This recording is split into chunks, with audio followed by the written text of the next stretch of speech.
talk about osteology, and we're going to look at all 206 bones of the body. I know that sounds like a lot, but you have to remember that we are symmetrical. So everything on the right side of the body is the same as the left side. And a lot of these are kind of repeating. So for example, you have all of these different vertebrae, which are still vertebrae, or all of these ribs. We're looking here at this skeleton that's in anatomical position. When you're in anatomical position, you have your hands with your palms facing up and your thumbs facing out. And so it's sometimes better when you're looking at a disarticulated skeleton and looking at individual bones to reference a fully articulated skeleton, just so you can see especially where the bones are positioned, do they articulate with other bones, and what side they're on. So we're going to go through a whole skeleton here. We have, of course, starting with the cranium, or the skull.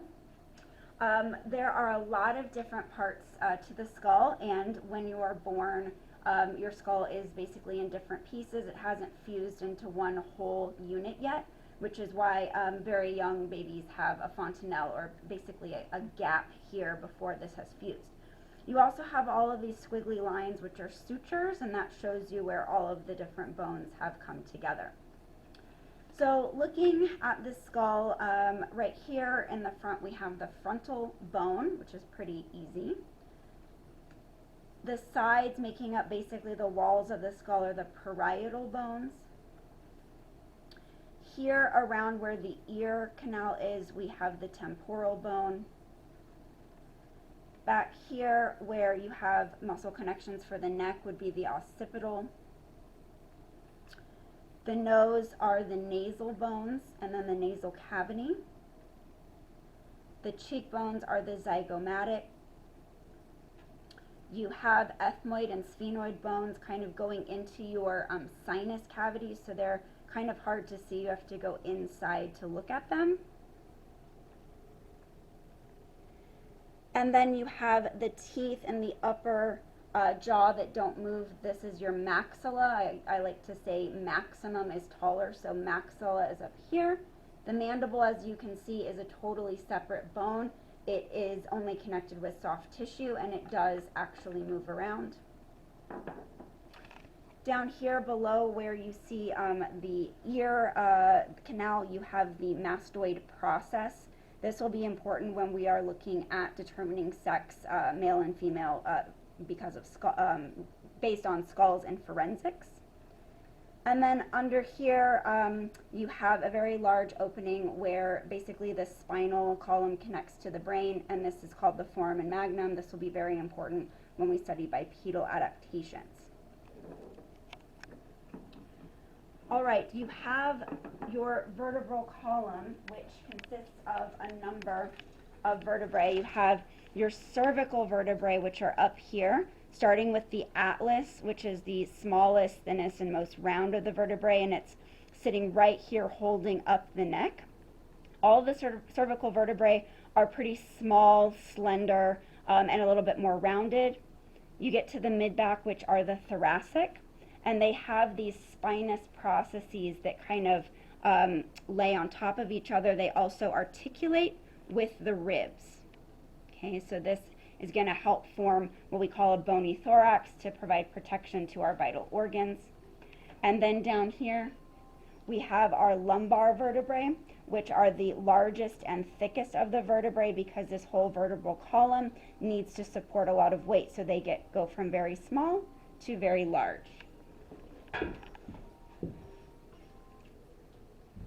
All right, so I have just a couple of examples here. This right here is the atlas. So you can see how small and round it is. It's very thin. If you're seeing something this size, you know this has to be up in the neck, like the cervical vertebrae. Here in the mid-back, I have an example of a thoracic. You can see that long spinous process here. You can see on the sides where it would grab onto the ribs. And then I have a nice, big, thick, chunky lumbar vertebrae that would support all of the weight of that torso. In the throat, we have an unusual bone right here. It's the hyoid bone. It's what basically holds our voice box, our larynx here. It doesn't really connect to anything. It's just kind of hanging there with soft tissue. Fun fact, it's also what you have to break if you want to strangle someone. So it's there to protect, right? Just like this rib cage is there to protect organs, this is here to protect our windpipe. So bones always have a purpose. All right, looking here at the chest, we have what we would consider our breastbone. This is called the sternum. It's actually 3 different parts. It's the manubrium, the body, and the xiphoid process. These were 3 bones, but they have fused together. And this creates a very rigid piece of bone to cover your heart and your lungs. So if you're doing CPR, you have to break through this in order to manually pump the heart because it is there specifically for protection. When we look at the ribs, there are 12 pairs of ribs, and they connect with the spine and with the sternum to create this bony thorax, what we would call a rib cage for protection.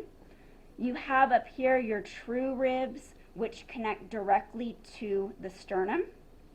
You have your false ribs, which basically only connect to this costal cartilage. And you have floating ribs, which are these 2 down here that don't really connect to anything. The reason that we don't have our ribs come all the way around and connect all the way to the sternum is this would make us far too rigid and inflexible. And as primates, and especially as bipeds, we need to have a lot of movement in our torso. We need to bend and reach and twist and stretch. So we've given up a little bit of protection in order to have more movement here. So I have just a couple of examples of ribs. You can kind of see that they connect. Anytime you have rough area on bone, it means it's connecting to muscle. All right, we also have our shoulder. Basically, you have here our clavicles, what you would know as a collarbone. These are actually the last bones in the body to fuse. They fuse in your late 20s. So you'll go over that with your forensics lesson. They articulate or connect back here to your scapula or your shoulder blade. This is a very thin, triangularly shaped bone. It kind of looks like a chicken wing, right? It kind of looks like that. You have the point that points down, and you can always tell the side because this part is going to reach out and connect to the clavicle here. This is going to create your shoulder girdle, which basically gives your arm some limitations, right? Some boundaries, so that while you are able to have a lot of flexibility and movement of the shoulder, you still need to have something to keep it kind of in check from going crazy.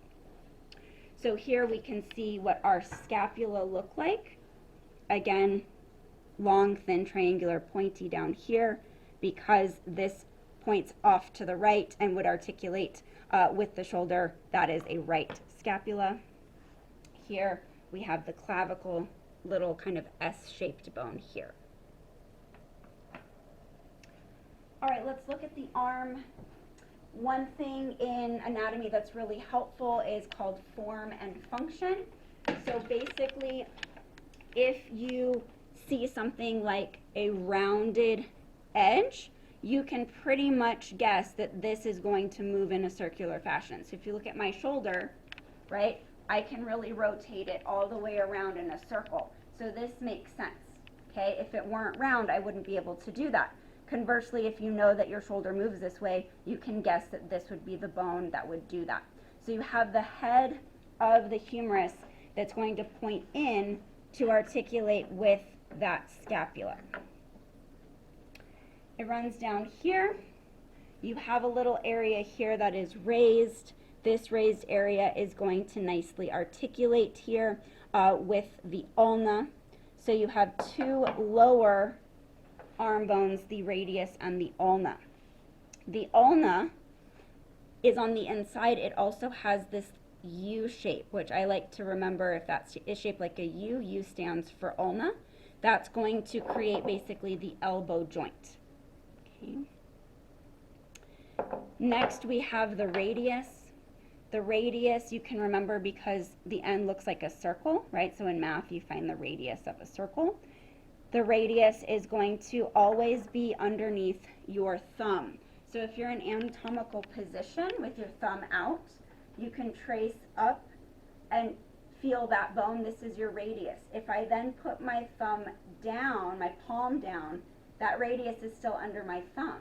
So what does this mean? If we look over here at our articulated skeleton, you can see the radius here is going to actually cross over the ulna. So that's kind of how it's getting this name. It's almost making this circular movement. It's always going to stay underneath the thumb.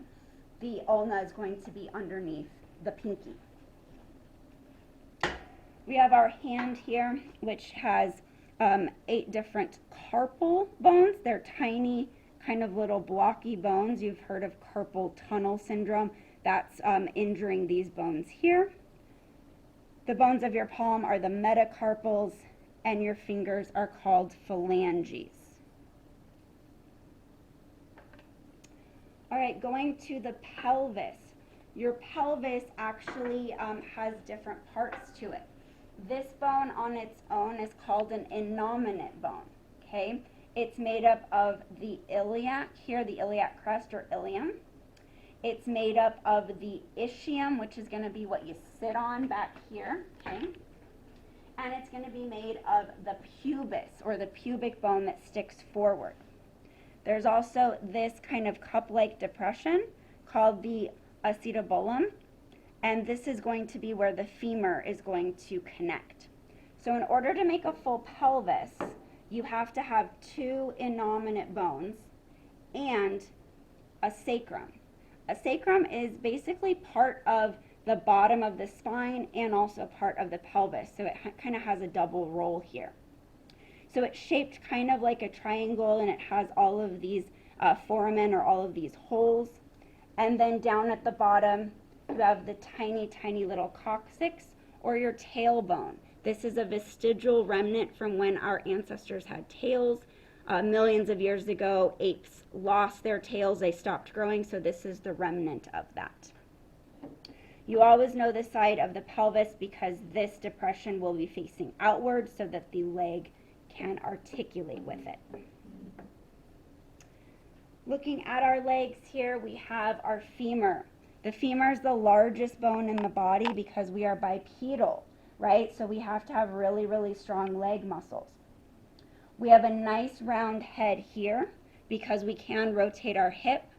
We have a neck that sticks out here, the shaft or the body, and at the bottom you have more of a base for support to connect to the lower limbs.